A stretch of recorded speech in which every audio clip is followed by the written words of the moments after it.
आम स्वागत करुछु प्रभु यीशु ख्रीष्ट नाम रे आमान को उत्तम वाक्य दे प्रभु वाक्य आमान को सुनवार साहाय्य करंतु। वेलकम सर प्रभु महानाम धन्यवाद हो आशा करे Praise the Lord. आम प्रत्येक प्रभु निकट में उपस्थित सुस्थ रहा जो द्वारा प्रभु वाक्य शुणी पारिबा। समस्त को नमस्कार प्रेज द लॉर्ड आसंता वाक्य गुटे मिनिट प्रार्थना करिबा तापर वाक्य में रुजिबा। पवित्र प्रेम स्वर्गस्थ पिता तमरी पवित्र महत महानाम का मैं धन्यवाद दूंगा इस समय रे प्रभु तुम्हें प्रेम दया कल ये सुंदर समय देल प्रभु ये सुंदर समय वाक्य को ध्यान करिया पाए तो वाक्य को सुनिबा पाए आमान को जो समय देछ से लागे धन्यवाद प्रभु ये वाक्य को ये समय को तुम हाथ रखो तुम्हें नियंत्रण कर तुम्हें कथा को आमान तो वाक्य अनुसार जीवन काटिबू एति तुम्हें दया कर आस परमेश्वर तुम्हें आमान को मध्य रे अच्छो हम विश्वास करूछु तमर उपस्थिति आमान को अनुभव करा पाई दियो बोली प्रिय प्रभु यीशु के नाम मांगुछु पिता आमेन आमेन Amen. Praise the Lord. समस्त को praise the Lord Praise the Lord. परमेश्वर को धन्यवाद दिए परमेश्वर जीवित लोक मान के मध्य रे मते गणना करथिबारु आमान को गणना करथिबारु आ परमेश्वर आमान को ए सुप्रभात समय रे तांको चरण तल को आनिथिबारु तांको महत मान को धन्यवाद दो प्रिय प्रभु कर लोक माने आमाने आज तो प्रचार नाय गोटे शिक्षा हमें करिबा आ टॉपिक होची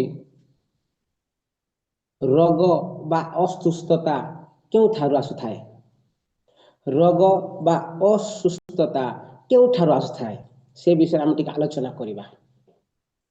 प्रिय प्रभु को लोक माने रोग बोले मनुष्य को भय लागि थाए ज्वर बोले मनुष्य को भय लागि थाए असुस्थता कहले मनुष्य को भय लागि थाए आमे सब बोले चाहि थाओ जे आमे भलो भाबरे रहिबा आमे सब बोले चाहि थाओ जे मु आराम रे रहिबी आउ मते कौन से प्रकार समस्या न आसु ए हाउची मनुष्यर एक पार्ट मनुष्य सब मनुष्य जे हो जगत रे जन्म हुए समस्त चाहि रही थांते विषय पर किंतु ए विषय रे बाइबल कौन कहे काहे की रोग आसिला काहे की ज्वर पीड़ा कष्ट ए जगत मध्य प्रवेश कला से विषय टिका आलोचना करबा। प्रिय प्रभु कल्पना प्रिय प्रभु लोक माने प्रथम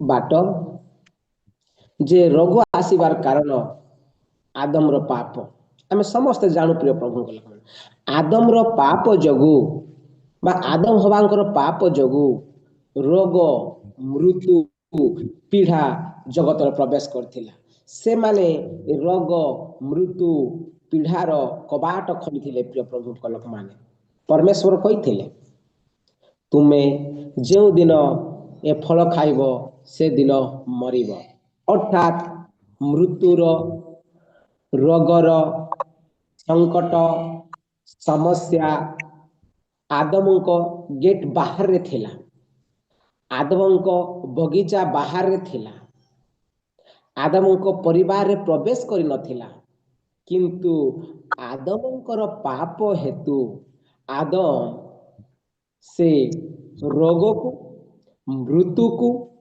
कष्ट को पीड़ा को से कबाट खोल देथिले तांको भितरे प्रवेश करिया पाए। जदि आमे पाठ करू रोमियो पुस्तक 5:12 रु 19 पद पाठ करिबा सेठारे ए प्रकार लिखा अछि। प्रिय प्रभु को लोक माने जने पाठ करिवे अतएव जेपरि जणे लोक द्वारा पाप ओ पाप द्वारा मृत्यु जगत रे प्रवेश कला आ सही प्रकार मृत्यु समस्त लोकंक प्रति घटिला जेणु समस्ते तो पाप कले कारण व्यवस्था पर्यंत पाप जगत रे थिला किंतु व्यवस्था नथिले पाप गणा जाए नहीं तथापि जे माने आदमक आज्ञा लंघन सदृश पाप करि नथिले आदमक ठारू कल्पना ठीक अछि आमे जानू समस्ते आदम पाप कला मृत्यु आसिला मृत्युर कारण होची रोग विभिन्न प्रकार तो आमे जानू जे ରୋଗ ଆସିବା କାରଣ ପ୍ରଥମ କାରଣ ହେଉଛି ଆଦମଙ୍କର ପାପ। ପୂର୍ବରେ ରୋଗ ନଥିଲା, ପୂର୍ବରେ ମୃତ୍ୟୁ ନଥିଲା, ପୂର୍ବରେ ଜ୍ୱର ନଥିଲା, ପୂର୍ବରେ କୌଣସି ପ୍ରକାର ପୀଡ଼ା ନଥିଲା।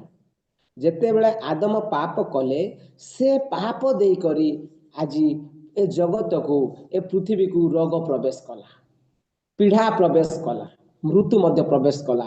ଆମେ ଜାଣିସାରିଛୁ ପ୍ରିୟ ପ୍ରଭୁଙ୍କ ଲୋକମାନେ। ଦ୍ୱିତୀୟ କାରଣ କ'ଣ?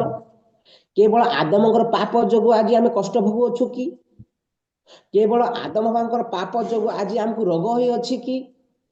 କେବଳ ଆଦମ ହବାଙ୍କର ପାପ ହେତୁ ଆମେ ଆଜି ଅସୁସ୍ଥତା ଅନୁଭବ କରୁଅଛୁ କି? ନାଇଁ ପ୍ରିୟ ପ୍ରଭୁଙ୍କ ଲୋକମାନେ। ପ୍ରଥମ କଥା ହେଉଛି ଆଦମଙ୍କର ପାପ, ଦ୍ୱିତୀୟ ହେଉଛି ଆମମାନଙ୍କର ପାପ। ଆମ ନିଜର ପାପ ଯୋଗୁଁ ମଧ୍ୟ ଆମେ କଷ୍ଟ ଭୋଗୁଅଛୁ ପ୍ରିୟ ପ୍ରଭୁଙ୍କ ଲୋକମାନେ। ଆମର ନିଜର ପାପ ଦ୍ୱାରା ମଧ୍ୟ ଆମକୁ ରୋଗ ହେଉଛି ପ୍ରିୟ ପ୍ରଭୁଙ୍କ ଲୋକମାନେ। ଆମମାନଙ୍କର ନିଜର ପାପ ଦ୍ୱାରା ମଧ୍ୟ ଅସୁସ୍ଥତା, ଜ୍ୱର, ବେମାର ଆମମାନଙ୍କୁ ହେଉଛି ପ୍ରିୟ ପ୍ରଭୁଙ୍କ ଲୋକମାନେ। ଯଦି ଆମେ ପାଠ କରିବା ମାର୍କ ଲିଖିତ ସୁସମାଚାର ତାର 2 ପର୍ବ ତାର 5 ପଦ ପଢିକରି ଟିକେ ସାହାଯ୍ୟ କରିବେ।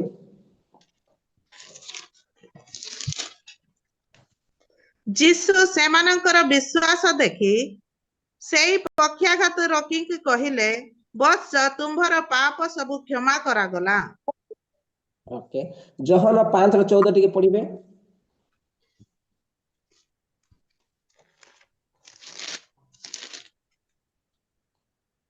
ଏହାପରେ ଯୀଶୁ ମନ୍ଦିରରେ ତାହାର ଦେଖା ପାଇ ତାଙ୍କୁ କହିଲେ, ଦେଖ, ତୁମ୍ଭେ ସୁସ୍ଥ ହୋଇଅଛ, ଆଉ ପାପ କର ନାହିଁ, ଯେପରି ତୁମ୍ଭ ପ୍ରତି ଅଧିକ ଦୁର୍ଦ୍ଦଶା ନ ଘଟେ। ଧନ୍ୟବାଦ। ବାସ୍ତବରେ ଦୁଇଟା ବିଷୟ ଆମେ ଦେଖିଲୁ। ଯେତେବେଳେ ଜଣେ ସୁସ୍ଥ ହେଉଛନ୍ତି, ଯୀଶୁ ସେମାନଙ୍କୁ କହୁଅଛନ୍ତି ତୁମେ ସୁସ୍ଥ ହୋଇଅଛ, ଆଉ ପାପ କର ନାହିଁ। ଆଉ ଯୋହନ 5:14 ଆମେ ଦେଖୁଛୁ ଗୋଟେ 38 ବର୍ଷର ରୋଗୀକୁ ଯୀଶୁ ସୁସ୍ଥ କଲେ। ଆଉ ଥରେ ଯୀଶୁ ମନ୍ଦିରରେ ତାଙ୍କୁ ସାକ୍ଷାତ କରି ଦେଖା ପାଇ ତାକୁ କହୁଅଛନ୍ତି, ତୁମ୍ଭେ ଯେପରି ସୁସ୍ଥ ହୋଇଅଛ, ଆହୁରି ପାପ ନ କର। ବାସ୍ତବରେ ପ୍ରିୟ ପ୍ରଭୁଙ୍କ ଲୋକମାନେ, ଆମମାନଙ୍କ ବ୍ୟକ୍ତିଗତ ଜୀବନର ପାପ ହେତୁ ମଧ୍ୟ ଆମମାନଙ୍କୁ ରୋଗ ଆସିଥାଏ। ତେଣୁ ଏଠାରେ ଯୀଶୁ ଇଙ୍ଗିତ କରନ୍ତି, ସୂଚନା ଦିଅନ୍ତି ଯେ ତୁମେ ସୁସ୍ଥ ହୋଇଅଛ, ଆଉ ପାପ କର ନାହିଁ।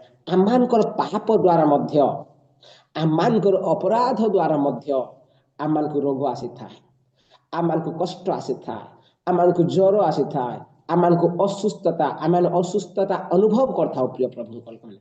ପ୍ରଥମ କାରଣ ହେଉଛି ଜ୍ୱର, ରୋଗ, ସଙ୍କଟ ହେବା କାରଣ ହେଉଛି ଆଦମଙ୍କର ପାପ। ଦ୍ୱିତୀୟ କାରଣ ହେଉଛି ଜ୍ୱର, ରୋଗ, ସଙ୍କଟ ହେବା କାରଣ ହେଉଛି ଆମମାନଙ୍କର ପାପ। ଏବେ ଆମେ ଚିନ୍ତା କରିବା ତୃତୀୟ କାରଣ କ'ଣ? ଯଦି ଆମେ ପାଠ କରିବା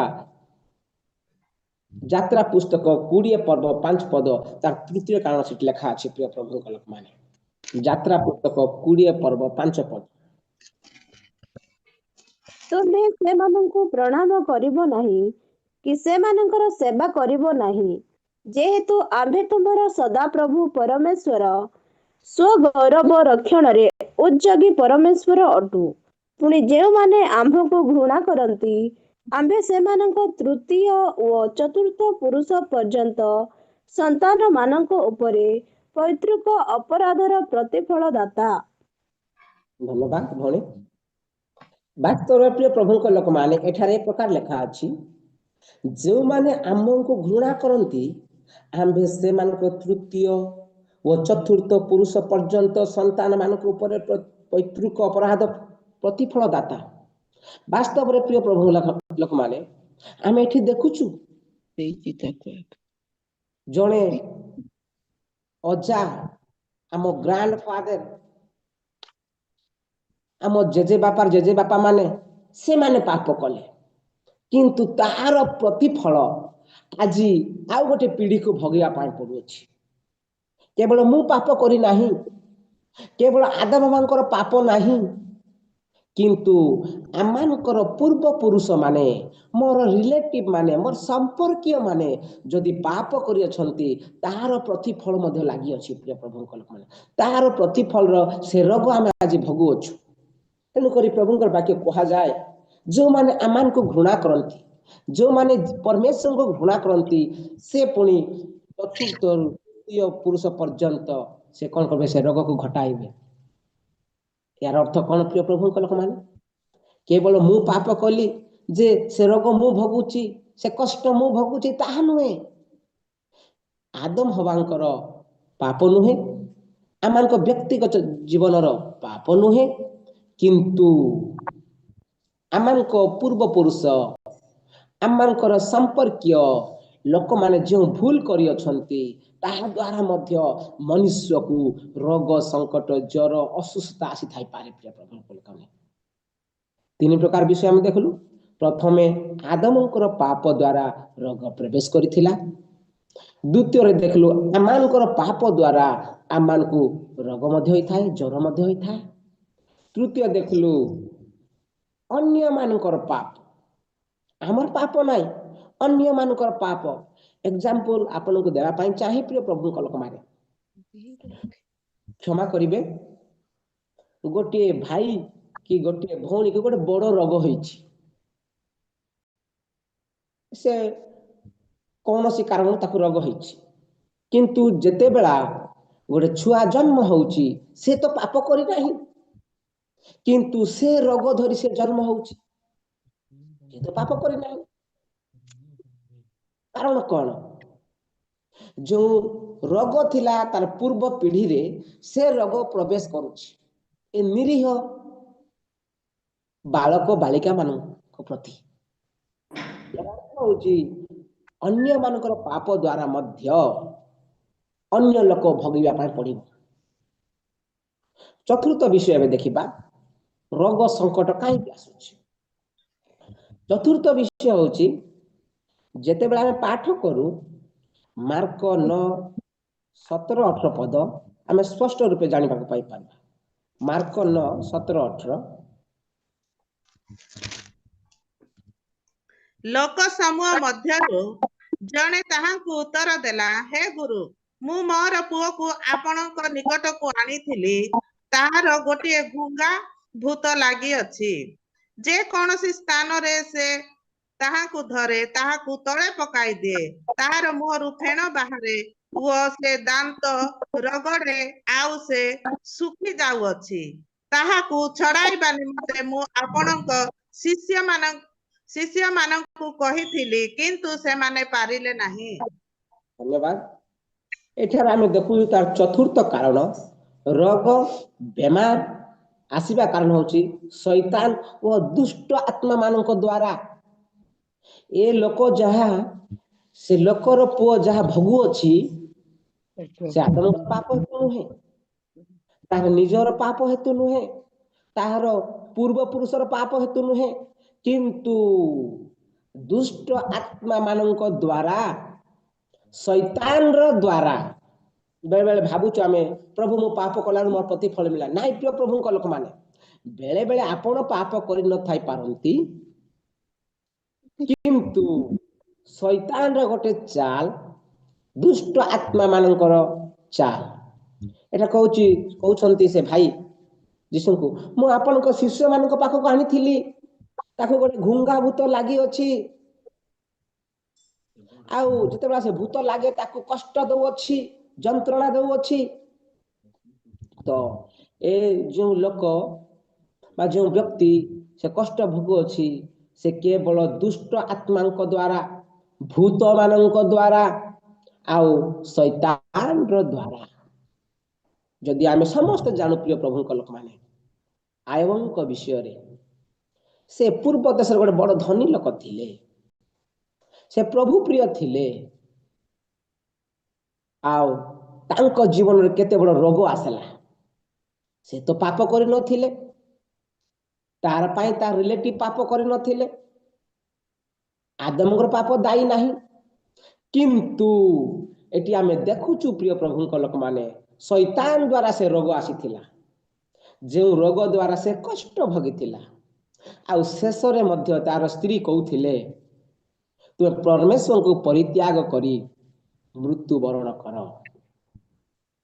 ବାସ୍ତବରେ ପ୍ରିୟ ପ୍ରଭୁ ଏତେ ବଡ଼ ପୀଡ଼ା ଏତେ ବଡ଼ କଷ୍ଟ ତା ଜୀବନ ତ ପାପ କରିନଥିଲା। ବେଳେ ବେଳେ ଯଦି ଆମମାନଙ୍କ ଜୀବନରେ ରୋଗ ଆସିଥାଏ, ଆମମାନଙ୍କ ଜୀବନରେ ସମସ୍ୟା ଆସିଥାଏ, ଆମମାନଙ୍କ ଜୀବନରେ ଜ୍ୱର ଆସିଥାଏ, ଆମେ କହିବା ନାହିଁ ମୋର ପାପ ହେତୁ, ମୁଁ ଭୁଲ କରିବା ହେତୁ, ମୁଁ ପ୍ରଭୁଙ୍କର ବାକ୍ୟ ନ ମାନିବା ହେତୁ। ନାଇଁ ନାଇଁ ପ୍ରିୟ ପ୍ରଭୁଙ୍କ ଲୋକମାନେ, ଯେ ଶୈତାନ ଦ୍ୱାରା ମଧ୍ୟ ଆସିଥାଇପାରେ। ଏହି 4 ପ୍ରକାର କାରଣରେ ରୋଗ, ସମସ୍ୟା, ଜ୍ୱର, ପୀଡ଼ା ଏ ପୃଥିବୀରେ ରାଜତ୍ୱ କରୁଅଛି। ଆଉ ଥରେ ଦୋହରାଇ ଦେବା ପାଇଁ ଚାହେଁ ଆପଣମାନଙ୍କ ଜୀବନରେ। ପ୍ରଥମ କାରଣ ହେଉଛି ଆଦମଙ୍କର ପାପ, ଯାହାକି ରୋଗର କବାଟ ଖୋଲି ଦେଇଥିଲା ପ୍ରବେଶ କରିବା ପାଇଁ। ରୋଗ ପ୍ରବେଶ କରିବା ପାଇଁ ଏକ ଡୋର ବା କବାଟ ସେ ଖୋଲି ଦେଇଥିଲା। ଦ୍ୱିତୀୟ କାରଣ ଆମମାନଙ୍କର ପାପ ପାଇଁ ରୋଗ ସଙ୍କଟ ଆଜି ଆମେ ଭୋଗୁଅଛୁ। ତୃତୀୟ କାରଣ ଆମମାନଙ୍କର ପୂର୍ବପୁରୁଷ ରିଲେଟିଭ ସମ୍ପର୍କୀୟ ଲୋକମାନଙ୍କର ପାଇଁ ମଧ୍ୟ ଆମେ ଆଜି କଷ୍ଟ ବା ରୋଗ ଭୋଗୁଅଛୁ। ଚତୁର୍ଥ କାରଣ ଶୈତାନିକ ଆତ୍ମା ବା ଦୁଷ୍ଟ ଆତ୍ମା ମାନଙ୍କ ଦ୍ୱାରା ବା ଶୈତାନ ଦ୍ୱାରା ମଧ୍ୟ ଆଜି ଆମେ କଷ୍ଟ, ଦୁଃଖ, ଯନ୍ତ୍ରଣା ଭୋଗୁଅଛୁ। ପ୍ରିୟ ପ୍ରଭୁଙ୍କ ଲୋକମାନେ, ଯଦି ଏ ଜଗତରେ ଯଦି ରୋଗ ରାଜତ୍ୱ କରୁଅଛି, ଏ 4ଟା କାରଣ ଯୋଗୁଁ ଜଗତରେ ରୋଗ ରାଜତ୍ୱ କରୁଅଛି। ପ୍ରିୟ ପ୍ରଭୁଙ୍କ ଲୋକମାନେ, ଏବେ ଆମେ ଦେଖିବା ସୁସ୍ଥତା ବିଷୟରେ। ସୁସ୍ଥତା କ'ଣ ଆଉ ସୁସ୍ଥତା ଯୀଶୁଙ୍କ ଦ୍ୱାରା କି ପ୍ରକାର ହୋଇଥିଲା ସେ ବିଷୟ ଟିକେ ଆଲୋଚନା କରିବା। 10 ମିନିଟ ଆମେ ଆଲୋଚନା କରିବା। ଯୀଶୁଙ୍କ ଦ୍ୱାରା 4 ପ୍ରକାର ଭାବରେ ସୁସ୍ଥତା ଆସିଥିଲା ଜଗତରେ। ପ୍ରଥମ ହିଜ୍ ଫିଜିକାଲ ଟଚ୍, ତାଙ୍କ ବ୍ୟକ୍ତିଗତ ସ୍ପର୍ଶରେ ସୁସ୍ଥତା ଆସିଥାଏ। ଯୀଶୁଙ୍କର ବ୍ୟକ୍ତିଗତ ସ୍ପର୍ଶରେ ସୁସ୍ଥତା ଆସୁଥିଲା ଯେତେବେଳେ ଯୀଶୁ ଖ୍ରୀଷ୍ଟ ଜଗତରେ ଥିଲେ। ଯେତେବେଳେ ଆମେ ପାଠ କରୁ ମାର୍କ 1:41,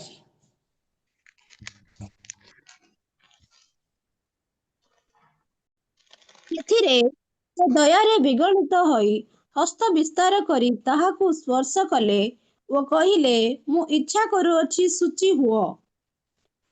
ବାସ୍ତବରେ ପ୍ରିୟ ପ୍ରଭୁଙ୍କ ଲୋକମାନେ, ଗୋଟେ କୁଷ୍ଠ ରୋଗୀ ଯୀଶୁଙ୍କ ପାଖକୁ ଯାଇଅଛି, ବିନତି କରୁଅଛି, ଆଉ ଯୀଶୁ ଖ୍ରୀଷ୍ଟ ତାକୁ ଦୟାରେ ବିଗଳିତ ହୋଇ ତାଙ୍କୁ ସ୍ପର୍ଶ କରି ତାକୁ ସୁସ୍ଥତା ଦେଇଥିଲେ। ପ୍ରିୟ ପ୍ରଭୁଙ୍କ ଲୋକମାନେ, ସୁସ୍ଥତା ଯୀଶୁଙ୍କ ସ୍ପର୍ଶରେ ଆସିଥାଏ।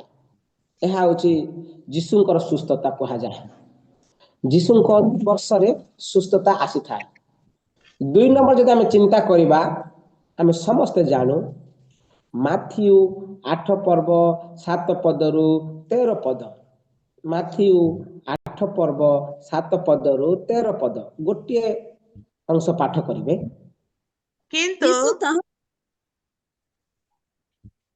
କିନ୍ତୁ ଶତ ସେନାପତି ଉତ୍ତର ଦେଲେ, ପ୍ରଭୁ, ଆପଣ ଯେ ମୋ ଘରେ ପାଦ ପକାଇବେ, ମୁଁ ଏପରି ଯୋଗ୍ୟ ନୁହେଁ, କିନ୍ତୁ କେବଳ ପଦେ ଆଜ୍ଞା କରନ୍ତୁ, ମୋର ଦାସ ସୁସ୍ଥ ହେବ। ଧନ୍ୟବାଦ। ବାସ୍ତବରେ ଏଠାରେ ଦେଖୁଛୁ ତାଙ୍କର ଫିଜିକାଲ ଟଚ୍ ନୁହେଁ, ତାଙ୍କର ବ୍ୟକ୍ତିଗତ ସ୍ପର୍ଶ ନୁହେଁ, ଓ ଏଠାରେ ଆମେ ଦେଖୁଛୁ ତାଙ୍କର ବାକ୍ୟ ବା ଆଜ୍ଞା ଦ୍ୱାରା ମଧ୍ୟ ସୁସ୍ଥତା ଆସୁଥିଲା। ଯେତେବେଳେ ଯୀଶୁ ଖ୍ରୀଷ୍ଟ ଜଗତରେ ରହିଥିଲେ, ସେବା କାର୍ଯ୍ୟ କରୁଥିଲେ, ସେ ସମୟରେ ତାଙ୍କର ଆଜ୍ଞା ଦ୍ୱାରା ମଧ୍ୟ, ତାଙ୍କର ବାକ୍ୟ ଦ୍ୱାରା ମଧ୍ୟ ସୁସ୍ଥତା ଆସୁଥିଲା। ଏହା ହେଉଛି 2 ନମ୍ବର ପଏଣ୍ଟ। ଆମେ 3 ନମ୍ବର ପଏଣ୍ଟକୁ ଯିବା। ଲୁକ 4:39, ଲୁକ 4:39 ଆପଣ ପଢ଼ିବେ ନାହିଁ, ମୁଁ କହିଦିଏ। ଦିନେ ଯୀଶୁ ସିମୋନଙ୍କ ଶାଶୁଙ୍କ ଘରକୁ ଯାଇଥିଲେ। ସେ ସମୟରେ ସିମୋନଙ୍କର ଶାଶୁ ଜ୍ୱରରେ ଶଯ୍ୟାଗତ ଥିଲେ, ଶୋଇଥିଲେ। ସେ ସମୟରେ ଯୀଶୁ ସେ ଜ୍ୱରକୁ ଧମକାଇଥିଲେ। ବାସ୍ତବରେ ସୁସ୍ଥତା ଯୀଶୁଙ୍କର ଧମକରୁ ଆସିଥାଏ।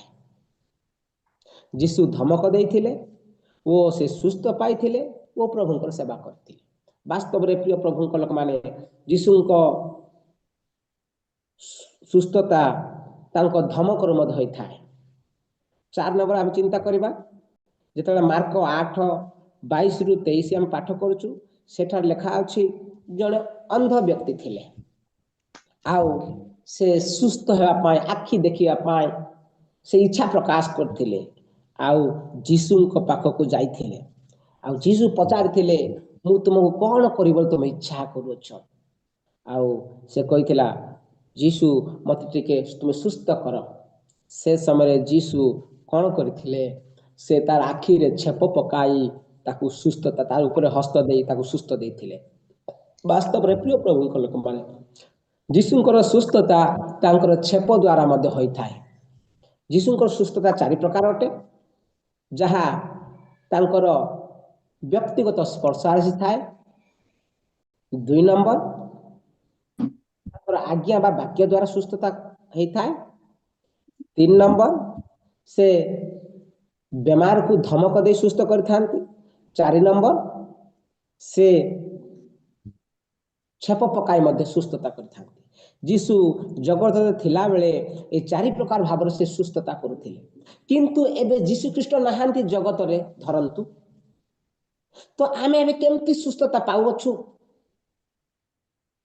ସେ ସମୟରେ ଯୀଶୁ ଥିଲେ, ଏ ପ୍ରକାର ଭାବରେ ସୁସ୍ଥତା କରୁଥିଲେ।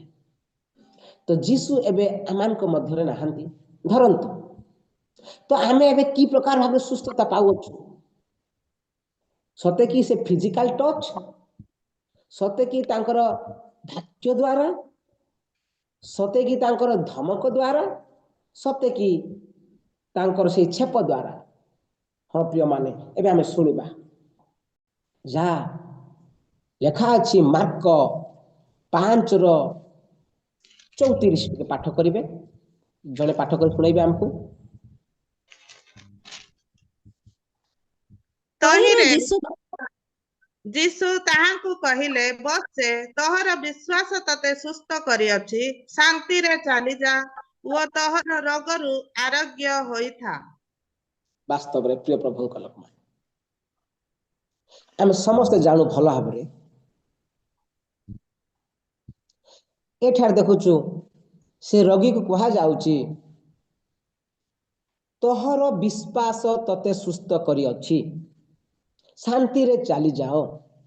ଯଦି ଆମେ ଏବେ ସୁସ୍ଥ ହଉଛୁ ଆମମାନଙ୍କର ବିଶ୍ୱାସ ପାଇଁ ଯେ ଯୀଶୁ ସୁସ୍ଥକାରୀ ଅଟନ୍ତି, ସେ ସୁସ୍ଥ କରିପାରିବେ, ଏ ବିଶ୍ୱାସ ଦ୍ୱାରା ଆଜି ଆମେ ସୁସ୍ଥ ହଉଅଛୁ। ଆଉ ଗୋଟେ ପାଠ ପଢିବେ ପ୍ରିୟ ପ୍ରଭୁଙ୍କ ଲୋକମାନେ, ଲୁକ 17:19।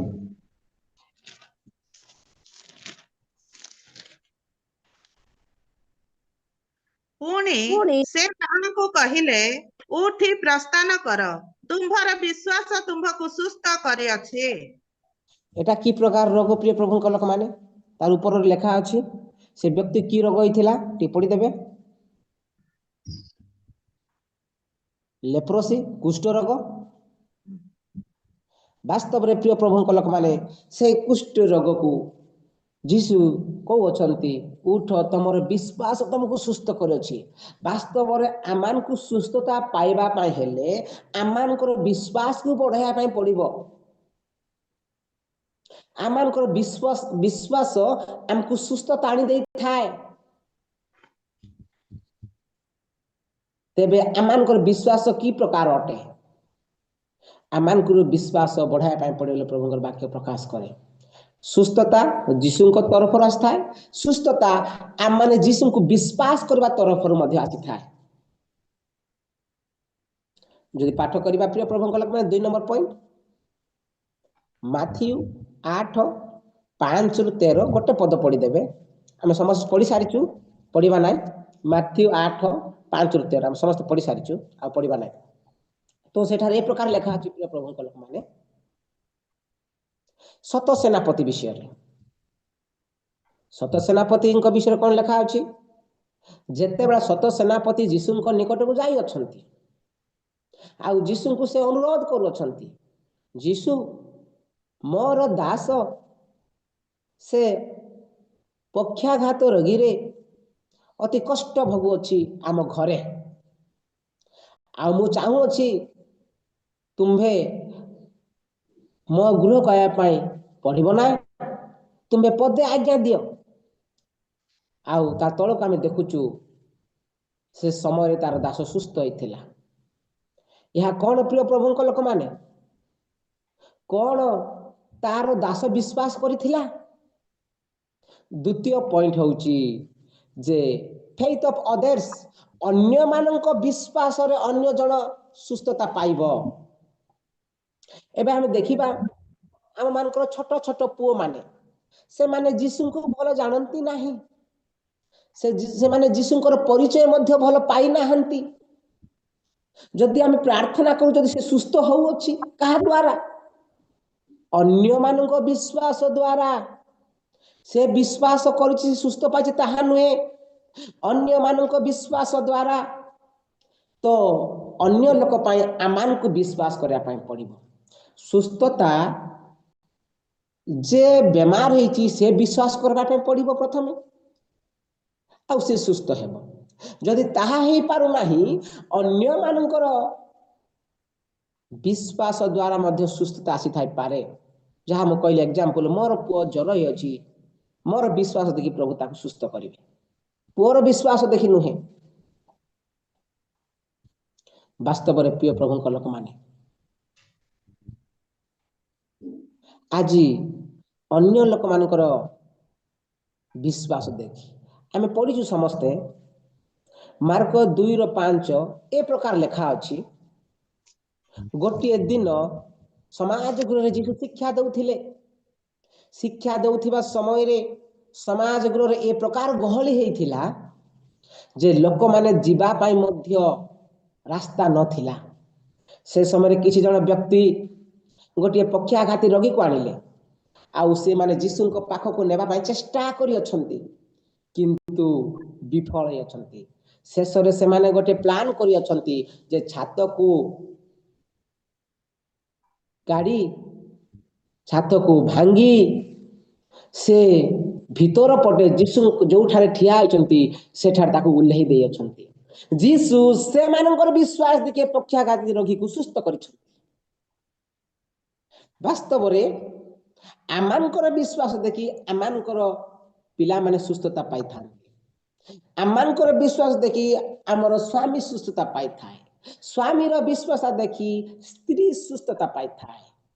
ତ ସୁସ୍ଥତା ଅନ୍ୟମାନଙ୍କର ବିଶ୍ୱାସରେ ମଧ୍ୟ ଆସିଥାଏ। ପ୍ରିୟ ପ୍ରଭୁ, 3 ନମ୍ବର ସୁସ୍ଥତା, faith of the person praying, ବିଶ୍ୱାସ କରୁଥିବା ବ୍ୟକ୍ତିଙ୍କର ପ୍ରାର୍ଥନା।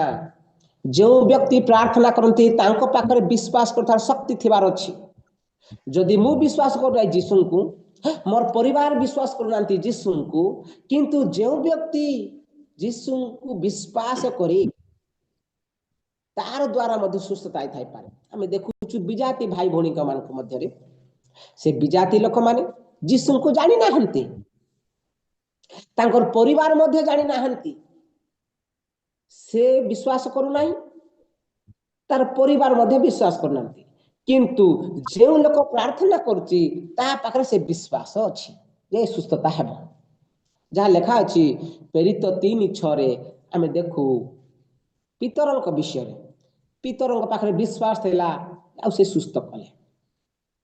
ଆଉ ପ୍ରେରିତ 9:17 ଆପଣମାନେ ପରେ ପଢ଼ିପାରିବେ, ହନନୀୟ ପାଉଲଙ୍କ ବିଷୟ ସେଠାରେ ଲେଖା ଅଛି, ସାଉଲଙ୍କ ବିଷୟରେ। ବିଶ୍ୱାସ ପ୍ରାର୍ଥନା କରୁଥିବା ବ୍ୟକ୍ତି ପାଖରେ ବିଶ୍ୱାସ ଥିବା ଦରକାର। ଯଦି ମୁଁ ପ୍ରାର୍ଥନା କରେ ମୋ ପାଖରେ ବିଶ୍ୱାସ ନାହିଁ, ତାହେଲେ ସୁସ୍ଥତା ହେବ ନାହିଁ। ପ୍ରିୟ ପ୍ରଭୁଙ୍କ, 4 ନମ୍ବର ଆମେ ଦେଖୁ ପରମେଶ୍ୱରଙ୍କର ଉପସ୍ଥିତି। ପରମେଶ୍ୱରଙ୍କର ଉପସ୍ଥିତି ଯୋଗୁଁ ମଧ୍ୟ ସୁସ୍ଥତା ଆସିଥାଏ। ଯେତେବେଳେ ଆମେ ପାଠ କରୁ ଲୁକ 5:17 ଟିକେ ପଢ଼ିଦେବେ।